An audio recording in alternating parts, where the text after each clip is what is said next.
Narito po ulit ang update natin para sa lagay ng ating panahon. Ngayong hapon po ng October 1, 2025. Sa ngayon po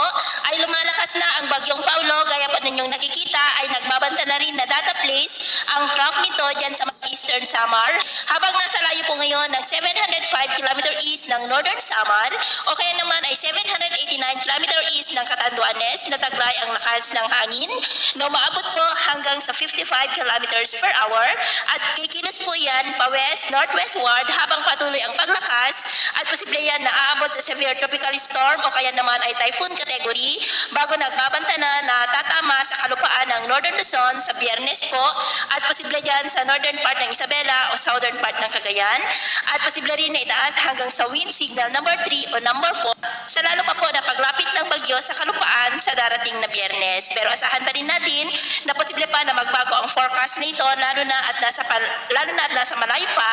nandyan pa sa karagatan ang bagyo. At sa lagay ng ating panahon, ngayong hapon dahil sa mga localized thunderstorm ay nakakaranas ng ulap na kalangitan na minsan ay may mga pulo-pulo ng mga pag-uulan sa ilang bahagi ng Ilocos Region, Cordillera, Isabela, Nueva Vizcaya, Aurora, Quirino, Central Luzon, Metro Manila, Calabarzon, Bicol Region, Mimaropa, Panay Island, Negros, ilang bahagi ng Cebu, Leyte, Samar Provinces, Zamboanga Peninsula, Northern Mindanao, Caraga, Davao Region at Sorsogon. At mamayang gabi po, maayos na panahon sa malaking bahagi ng ating bansa, maliban lamang sa tsansa ng panandalian ng mga pulo-pulo ng mga pag-uulan, lalo na sa ilang bahagi ng Mindanao. Kaya mag-ingat pa rin po tayo sa mga posibleng banta pa rin ng mga pagbaha